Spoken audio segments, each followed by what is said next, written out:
before we continue, I gotta ask this guy, how do you like your schmeat?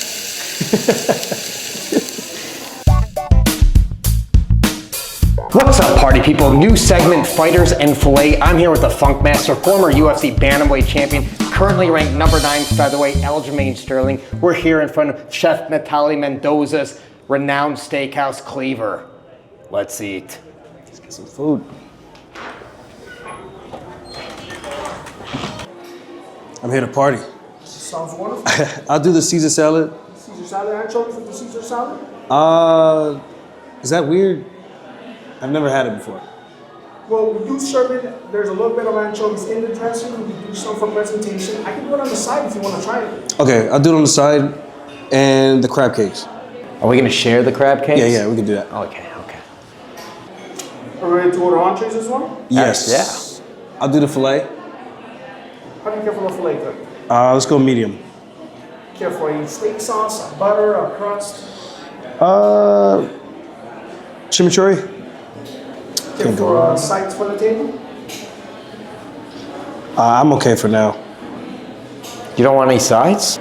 You know what? Let's do the creamy garlic mash. Creamy garlic mash, great. And the sauteed spinach. Sauteed spinach. For yourself? I'll do the filet medium too. Can they do the mac and cheese without the pork? Yes. Oh, can we do that? Definitely. Mac and cheese. No pork. The Funk Harbor Espresso Martini. Look at that. Excellent. Cheers. Enjoy. Thank you, Funk sir. Harbor Martini with the one and only. Yeah, Let's see. go.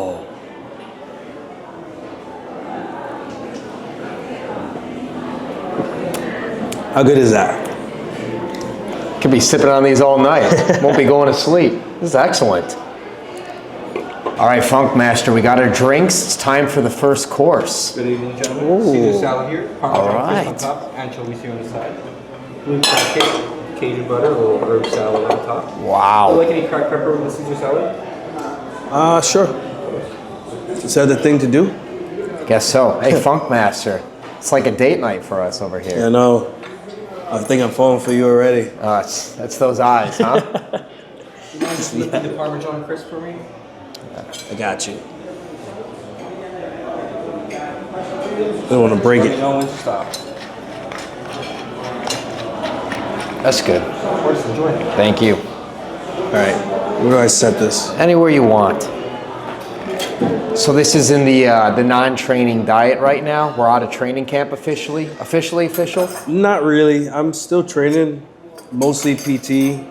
I was losing my mind not doing real training though, and I got to work out with Nas today.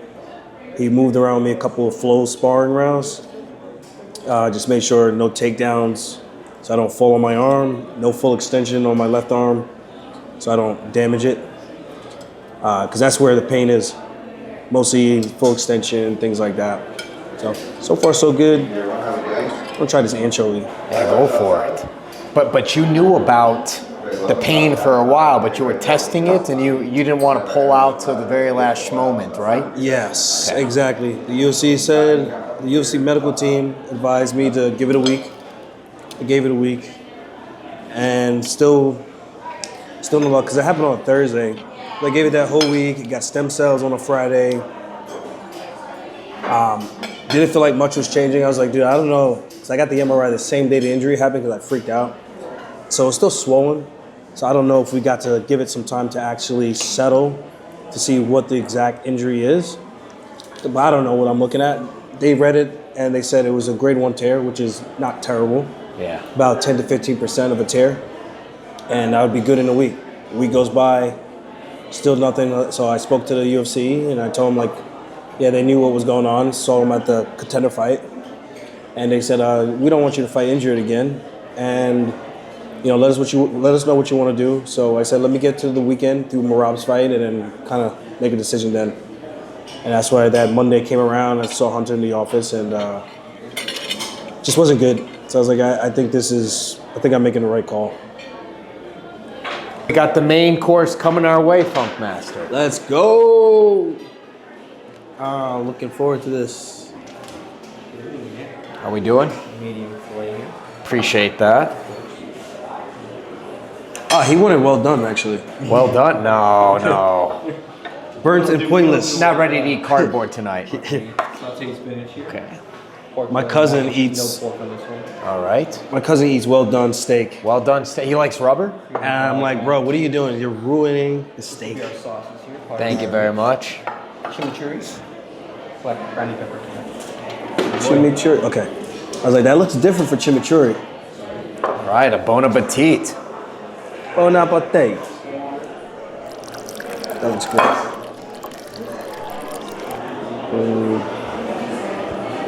You can have the green stuff because I'm not going to touch it. It's because you're not cutting weight. Nah, I just don't really like the green stuff. You don't like green stuff? Barely. How do you keep the six-pack figure? I train really hard. Train really hard. Yeah. Okay. And then I think about it. Think about it. And then the abs just pop out. You wish them into existence. Yeah, it's all about the willpower, you know? If you can, I believe I can fly. then it comes. It comes. All right, let's take the first piece of meat, huh? I want some of this orange stuff. Orange stuff. Smack. Oh, the crust. Cleaver doing it up. Just a little. Melts in the mouth. Now, what do you do? Left hand, forward. You lefty already? The Schmo's a righty, but we still use the right hand. Yeah, see? It's the off I get hand. laughed at. You get laughed at? Yeah, because they say I'm doing it backwards. It's okay, but you're the funk master. You're not supposed to do things the traditional way. I used to stab it and then cut it. Yeah, that's a little weird. It's already dead, funk master. It's already dead. Let's see what we got. Let's see what you got. Taking a whiff. What's it taste like?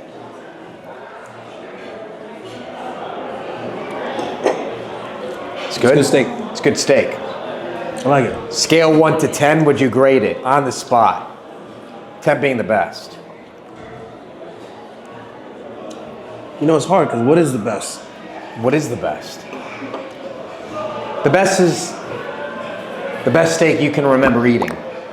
So how does it measure to that? Yeah, I don't know. Doesn't know. So I give this like a, let's say 8, 9. I think it's a pretty well Wow. prepared steak. 8, 9. Going in your top 10 in Las Vegas. I think it's pretty good. Yeah. Ribeye, filet. Pretty solid filet. Pretty solid filet. Love it. All right, here we go. Wait, what's your grade? Can't leave me hanging. That's for you. That's for you. What's your grade? What do you give it?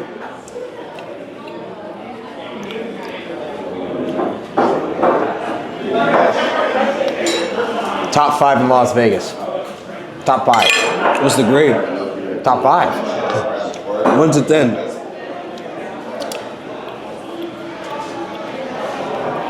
This piece of meat to 9-1. Oh. That high. It's pretty good. Has it settled in yet that the dream of you being the Bantamweight champion and Merab becoming the Bantamweight champion has now come to fruition? Your training partner, your guy, you brought him from New York to Las Vegas with yourself. You've held that gold strap, now he's holding the gold strap. Not even 1 full week. Has it hit you yet? It definitely hit me. And it was more of an inevitable thing, in my opinion. This was the least nervous I've ever been for any fight of his. Normally in the back room, I'm kind of like, all right, we gotta make sure everything's sharp. This guy's good, just make sure. But just with his track record of how well he's looked, the Henry fight because I fought him, the Jan fight because I fought him, and then this one. Out of those 3, this was the most calm I think I've ever been. So I just kind of knew. I was like, dude, I'm telling you, man, the kid is good, but he's only good if you give him what he wants, which is counter-striking. He doesn't fight the greatest in the pocket. And I'm not trying to shit on him because I think Sean is a phenomenal talent, great footwork, long, lanky, rangy from the outside, great kicks, good awareness, good feints, and he draws out that attack so he can counter. But if you stay patient, let him be the one that's starting the offense and counter him, he's not as dangerous, so to speak. You just can't go rushing in and lose focus. And I told him, I was like, just fight him the way I did round one. Circle. And he's gonna have to do something coming forward. And when he comes forward, just look at him with the feints because he can't hit you. So for him to have such a great performance, man, it was like a dream come true. Now, I feel like the universe has been corrected. Yeah. That's how I feel. Okay. Let's enjoy this meet, and we'll continue the conversation afterwards. Let's go. Okay, Funk Master, you just finished your 8.9 steak. We got Bill Murray behind us. Now it's time to chat, my man. Continue the conversation a little bit. Let's do it. Let's do it indeed. So Merab, you were in his corner. You were right there at the sphere. You didn't get to soak it all in. But what's your favorite memory from that evening? My favorite memory is probably the kisses on the neck. Okay. And then seeing Merab jump on the cage with the belt and hoisting it up. Just because there were so many people there for Sean and the few people that were there for him. And there was a good amount still. But that was nice to see him get the praise and the love he deserves and has earned. Maybe a little extra vindication on your behalf too? I wasn't really looking at this fight for like my purposes. It was more so seeing my guy become the champ and proving everybody right, proving me right that he was the best kept secret. And I knew he was like, when I was the champ, I knew he was the next best guy. As soon as I was to go up to 145, he would be the best guy in the weight class. And now he got to show the world. What do you make of Sugar Sean O'Malley now saying he won round 1, 3, and 5? I can't tell if he's trolling, but I was there cage side, and I feel like he lost all those rounds. You could only really, for me, and I didn't get to watch the fight back, so I'll make sure I say that. But round 5 was the only one I felt like you could make a case that he won, just for the damage portion of it. He was able to land a nice front kick that sent Merab back a little bit. But Merab plays possum a lot in the gym, where people would hit him to the body, he'll pretend he's hurt. The guys would run at him, and then he'll just start coming back with crazy haymakers. So I was like, I can't tell if he's hurt or if he's playing possum right now. But he said he was actually hurt. That was like the one thing that actually got him. What was it like partying with Jon Jones later that evening? Short. Very short. Yeah, he came over, just show some love to Merab, the new champ, and say what's up to myself as well. And then I went to the bathroom, then went over to his section, and it was cool. We got to chop it up a little bit, catch up, and it was just love. Just love. He's the guy who got you into mixed martial arts, Jon Bones Jones, yeah? Yeah, he is. We went to college together, one semester. I transferred. He was training down the road from my new college at SUNY Cortland when I left SUNY Morrisville, and I never stopped training since that day, and here I am. Just, it's kind of crazy to think two guys from New York, him being from upstate, me being from Long Island, both becoming champs, and obviously him in more dominating fashion.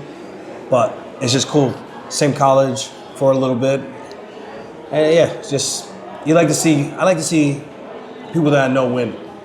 Did you take a shot of Funk Harbor with him or what? No, we didn't get clearance, unfortunately. Okay. We don't have distribution yet here in Nevada, but it's coming soon. But did you throw one down with him? Maybe 2? Or he wasn't drinking? No. I won't speak on what he was doing, but okay. I was partying a little bit. Well, So, rightfully so. yeah. It was a big victory for you guys. Very big. Very big victory. So obviously for you, though, the unfortunate news is you got to pull out of your fight. You had the injury and stuff like that. Yeah. So what does the immediate future look like for the Funk Master? Just a lot of PT right now, trying to get healthy and training around the injury. Like I got to train today. I got to do like what we call a flow spar, which is like 50 to 75%. Couldn't really extend my left arm. And the main thing was to not get taken down and to damage the shoulder, the elbow by posting on it. Even though I did have one incident with training with Nassim today where he caught my leg kick, my body kick, and he kicked out my post leg, my left leg. And as I was going down, I had to brace, otherwise I'm gonna fall right on my head. A quick post. I didn't post like this, but a quick like break fall just to not take too much damage and not to hurt my arm too bad. And then I fell down. I had to take a few seconds. I was like, yeah, that didn't feel great. It wasn't the worst thing, but it didn't feel great. I know some people might think it's stupid, but at the same time, it's like I got to stay in shape in case Mozart does decide to take the fight for December. I don't want to be starting camp with no cardio whatsoever. I want to make sure I'm building and keeping that momentum so that if we're ready to go for December, whether it's him or somebody else, I'll be in shape and ready to get in there. If it's not him in December, who makes sense for the Funk Master? I don't know. Maybe Diego Lopes. Okay. Maybe that'll be a battle for the 3.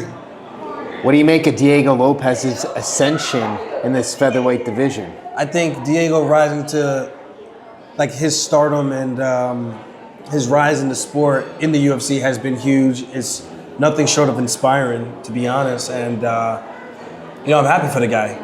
I got to train with him one time. He was a very nice dude, very polite. I can kind of feel the tension shift a little bit now. Whenever I see him, it seems like there's a little bit more tension there. It's not like I'm fighting him tomorrow or he's my next scheduled fight. So for me, I don't really see a point in being like that, but I can understand why he's a little bit more on guard when seeing me or meeting me now. But yeah, I'm very inspired by his run, and I wish nothing but the best, unless it's against me. But just, I never want anyone to have any serious long-term injuries or anything like that, no matter who I'm fighting. But with that said, if we're talking the next best fight, if Mozart declines, I just don't know who else would he fight. But if you give me the option, I always wanted Brian Ortega so I could get the closest spot to the top, and now that next closest guy is Diego Lopes. That's all it is. It has nothing to do with what this guy did or that. It's the name value, what it gets me, risk versus reward. And if I'm gonna risk it for the biscuit, that's the guy I would risk it with. You train with all these top guys. You've even trained. Yeah, no Diddy. He's been arrested. But you've trained with all these top guys, Brian Ortega included, too. Yeah. And even Bryce Mitchell. Yeah. The Schmo just interviewed Bryce Mitchell. He's got bars, by the way. Did you hear his new track? I didn't get to hear the bars yet. I reposted it. I got to go back and listen to it so I can actually hear what he's putting down. Yeah. Don't mess with me, I'm that scary. My guns hit hard like Pat Barry. Yes, I'm on those masks, very meticulous. Yeah, it's ridiculous, flowing like I'm amphibious. No negativity, I'm oblivious. Really from the bottom and I really ain't stopping. Every time I fight, I got a million jaws dropping. He's got good bars. But you've trained with all these top dogs, but you still fight them. There's still a comfort level for you. Yeah, I mean, I haven't fought any of those guys that I've trained with yet, but I would. It's not like a relationship that I have with Merab, and that's the difference. Like going to each other's country, meeting each other's parents, training with each other, carrying each other's bags on fight week, being pretty much an errand boy for each other on fight weeks, and being neighbors. We both came from New York. We both pretty much started from the bottom, now we're here. And he always talks about how I inspired him and gave him like the blueprint to buy houses and things like that, how to train properly and things like that. And I've learned this from other people. And I just try to spread the knowledge as best as I can to my guys that I've trained with and helped coach. And now I'm in a position where these other guys, we're cool, but I'm pretty sure they would be itching to take a fight with me if it was offered. So I already understand that perspective. And again, we're not best friends. I know it's more of a business training relationship than it is or something like that. That's more personal. So that's where I stand with that. What do you think it's going to take for Merab to get past Umar, assuming Umar is the one that's next in line to challenge for the Bantamweight strap? If Merab gets to fight Figueiredo or Umar, it's just really doing the same thing that he does, making sure he puts in the work, making sure his cardio is as great as it can be, fighting smart, taking his time, and using his pressure when he needs to use his pressure. The guy is an animal. I truly do think a lot of these guys don't understand, and they think it's an easy fight until they get in there with him and they get to feel his pressure and his presence, and it makes a big difference. And I think they don't realize that till they're in there. And I think that's the only way you can experience it. For me, I've been in there with him multiple times in a room, so I get it. I've learned to adapt. Even when he wasn't where he is now from a skill point basis, he still always gave me a problem, because even if you submit him or you take him down, you TKO scenario, whatever it is, you still got to finish the last 2-3 rounds, whatever it is. So going through that, you kind of learn how to adapt, and you get better with having a training partner who can push you to those limits. And then obviously for him, he gets better with having training partners that help push his technique to get better to where he is now. He's not the most profound boxer, not the most profound wrestler, just straight up wrestling, not the most profound straight up BJJ guy, not the most profound in any one particular thing, maybe judo, because that is his initial background. But when he blends it all together, his mindset, his sheer will to win, that's what makes him who he is. What do you think should be next for the Sugar Show? I like for O'Malley, no hard feelings to him. He beat me.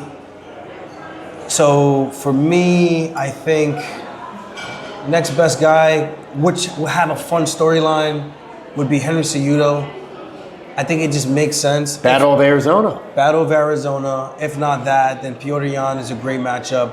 Or even a number one contender fight with him and Figueiredo, if Figueiredo doesn't fight Umar for a number one contender spot. I think right now Merab should have the opportunity to at least have his victory lap, get a couple months off. He's still gonna train. The guy went for a run like 3 days after his fight. He's just crazy like that. So he's gonna be in shape no matter what. But I think he deserves to kind of go on that tour and promote himself and promote the next fight, whoever the UFC decides to put in front of him. And I think that would be the next best thing for O'Malley. Or he could come up to 45 if he wants to crack at me in December. And 45 is the Funkmaster weight division until the end of time. Yeah, I'm done. I'm not going back down to 35. And if I don't have a good run, I'm just going to retire. I've said this before. People are kind of like, well, if you start talking about retirement too early, you might as well stop because you already have a foot out the door. Like, no, I'm just being real. It's called having a plan.